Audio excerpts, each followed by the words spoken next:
And so Sergeant Goss told you that he knew all about his daughter being pregnant? My lord, by the witness's own testimony, this is not what the defendant said. He did not say that he knew all, or indeed anything about his daughter being pregnant. Did he say in so many words that his daughter was pregnant? He said he knew all about it. I knew what he meant. Mr. Easter, was the word pregnant or any other word denoting that condition used in the course of your conversation with Sergeant Goss? That's what he meant. Can I be more plain? Was the word pregnant used? Well, no, not the word pregnant. Was it synonymous? Any other word meaning the same thing used? No. No, we'll carry on. Did you, at the time of the conversation with Sergeant Goss, know that his daughter was pregnant? Yeah. When did you find out? Night before. How did you find out? She told me. I went up there and we went out. She told me she was pregnant. And that she thought he knew about it. She told you that she thought her father knew about it? Yeah. So when you said earlier that you were expecting him down at the glade, you were expecting him to come and confront you with this knowledge? That's right. Very well. And so he asked you to step aside, and what happened then? Oh, he said he wanted me to go down to the youth club with him and he'd get a referee. He said he wanted to have a boxing match with me without his uniform on. He said he would go on until one of us got knocked out, just as long as it took. And what did you say to that? Oh, he told him to run off. Did you use those words? Whoa, Tom wasn't interested. And what happened? Well, he kept going on about it. He was kind of standing up close to me. And he kept kind of shuffling up to me, getting very close, talking right into my ear. I was kind of looking away like. And so he was pushing me over, pushing me down some steps. Or we was by one of the gates, front gate. And he was going on that I was a coward. Look at me, not standing up for myself, not even able to stand my ground. And he goes to push me over, push me down the steps. So I pushed past him. And then? Well, he stumbled back a bit, putting it on. And then What do you mean putting it on? Putting out that I did him harder than I had, my lord. You mean he pretended that you pushed him harder than you did? That's right, my lord. Yes, I see. Go on. Well, he stumbled back a bit. And then he came at me. Got hold of me by the shoulders. And he pulled me to him. And he put his fist right low into my stomach. And then the other. And he got hold of my hair. And he pulled my head down. And he put his fist in my face twice. And he pulled me away, pulled me across the road to the car. Someone opened the car door. He pushed me in. And then when he got in, he banged my head on the back of the car seat. He knocked my tooth out. He broke it. That happened in the back of the car? In the back of the car, yes, ma'am. Was it intentional? Definitely. Now, during the course of the fight itself, did Sergeant Goss say anything to you or to anyone else? Well, I heard him warning Tiger and Lofty not to do anything silly. He was warning them not to try and help me. And you? He just kept saying, you bastard, you bastard. Thank you, Mr. Easter. Will you wait there, please? How well do you remember the fight, Mr. Easter? Well enough? Very well. Blow by blow? Roughly? How many times were you hit altogether? 6. 5 or 6. How many times were you hit in the face? Twice. And on the back of the car seat. And in the stomach? Twice. And was this twice with the same fist or with alternate fists? When the stomach hit me with the right and then the left. And when he hit you in the face? He hit me with his right hand. He was holding me air with his left hand. Yes, but excuse my persistence, but one so seldom has the pleasure of examining such a good witness. A fight, after all, is a fairly hectic affair and usually the subject of a certain amount of confusion, at least for the participants. You, on the other hand, appear to have counted the blows struck. Is that so? No. Oh, come now. Neither at the trial for assault nor in this action has your account differed by a single blow, not a single doubt. Now, if you were not memorizing the fight and counting the blows as it happened, how do you account for this exceptional accuracy? Well, I don't know. I just remember it. Were you perhaps preparing the prosecution in between the blows? No. Is it not in fact the case that you'd boasted that you would get Goss legally for some time? No. And weren't you very pleased afterwards? Didn't you tell the other members of your gang that now you'd get him? No. But you did know you could get a policeman for exceeding his duty. Well, I knew afterwards. Mr. Lippett told me. And hadn't you, prior to this, for some time, been trying to provoke Sergeant Goss into some sort of retaliation? No. Didn't you shout and sing offensive songs outside his home? No. Sergeant Goss will say that you did. Wow. Now let us turn to something that was not mentioned at your previous trial, which was your relationship with Sergeant Goss's daughter, Susan Goss. Yeah? Now, why did you not mention at your previous trial that she was referred to in your conversation with Sergeant Goss? Well, my father would have found out. You were anxious that your father wouldn't find out. Yeah. So what on earth has made you decide to talk about it now? My father's died. Oh dear, I'm sorry. I see. This doesn't, however, answer my question as to the change in your relationship with or your attitude to Susan Goss, that you no longer feel reluctant to talk about your relationship in public. Now, in what way has your relationship with her changed?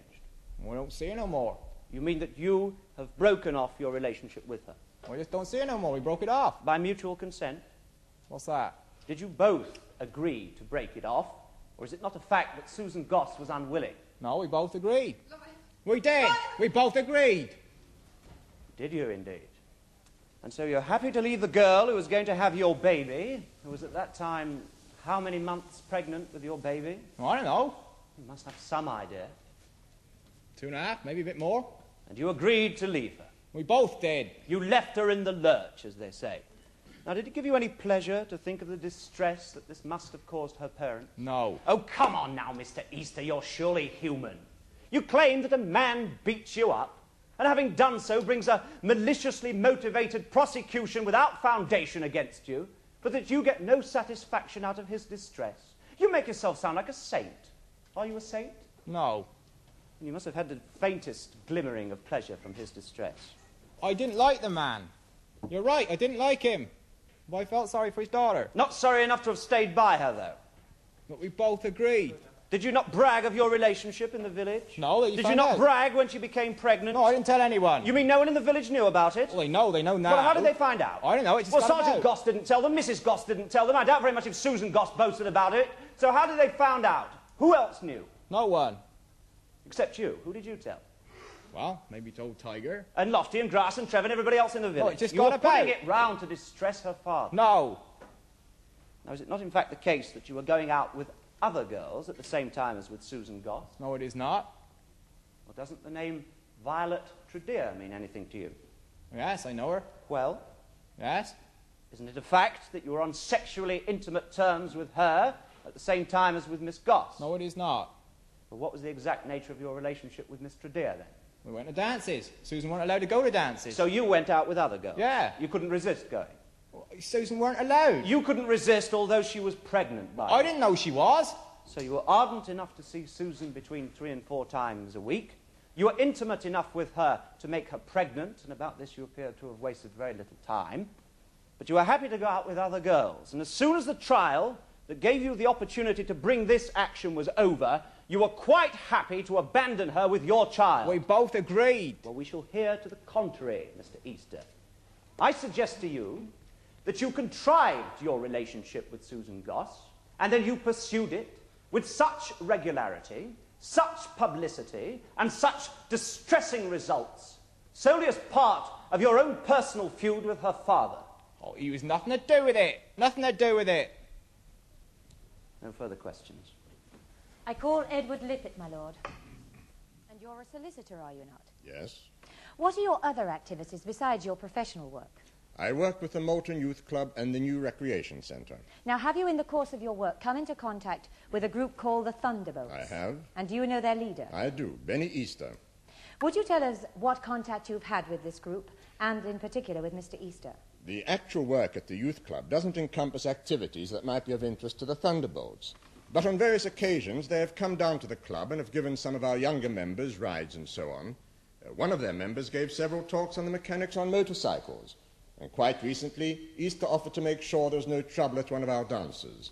My contact with them, however, has been sporadic. Have you ever tried to get them to join the youth club? I have. Did you meet with any success? Not really. What happened? It was early on, and I believed then, as I think many people still do, that there's something wrong with motorbikes as such. Something faintly criminal about anybody who rode a motorbike for any other purpose than merely getting to work. Now, when you failed to get them to join the club, did you keep an interest in them? I did. In what way? I went to scrambling meetings at which members of the gang were competing. I watched from the sidelines. Has your interest gone deeper? It has. I've been interested in trying to resolve the rivalries that exist between groups from different villages. But most of all, I have taken an interest in these boys and their relationship with the local police. Now, what do you consider this relationship to be? Poor and deteriorating in recent months. How many months? Prior to Easter's arrest, 7 or 8 months. Is there any particular officer with whom the relationship is bad? Sergeant Goss. The bad relations would certainly appear to focus on him. Is it true that you became a mediator between the boys, that is to say, the Thunderbolts, and the police? I did. When did this first happen? There was a particular incident. A group of about 7 boys had been told to produce documents at the police station. When they presented themselves, in order to do so, they were kept waiting for over 2 hours. My lord, this is hearsay. Yes, I agree. The witness should restrict his evidence to his own experience. I apologize, my lord. But the boys complained to me that they had been kept waiting for over 2 hours at the police station. And what did you do? I wrote to Sergeant Goss. I outlined the complaint and asked for an appointment to see him. Why did you wish to see him? I was well aware that things were not all that they might be, and I hoped I could work out some constructive way of tackling the problem. At all costs, I wanted to avoid a confrontation between these boys and the police. And did you manage to see Goss? I did. What happened at the interview? Nothing. Sergeant Goss was reticent but polite. Did you mention the complaint that had been made to you? I did. He said it was routine. He said it was unavoidable, rather, as there was a shortage of men at the station at the time. Was he cooperative in the more general sense of solving the problem of the deteriorating relationship between the boys and the police? No, he wasn't. What did he say? He said that the police would tame them. Mr. Lippett, was it you who advised Easter to bring this prosecution? No, I didn't advise him to. Did you discuss it with him at all? Yes, I did. Did you not suggest to him that he brought this prosecution? I told him of his rights in the matter. Now, you said that you wanted to avoid a confrontation between the police and this gang. Now, was this the best way to go about avoiding a confrontation? I think so. Well, doesn't this amount to a confrontation? It's a question of degree, Mr. Lloyd. I see, Mr. Lippett. Well, it appears to me that you haven't much faith in the police. Only in this one respect. Well, how many letters have you written to the local papers criticizing the police, Mr. Lippett? Well, So many you can't count? 2, 3. 7. Now, did you feel snubbed by Sergeant Goss's attitude towards you? Offended? Not really. Slightly? I felt he could have been more cooperative. Why? What do you mean? I mean, why, Mr. Lippett, should Sergeant Goss have been more cooperative with you? Who are you? What authority do you hold? And you were, after all, trying to tell him and the police in general how to do their job. Not at all. I was trying to iron things out. Of course you were. Thank you.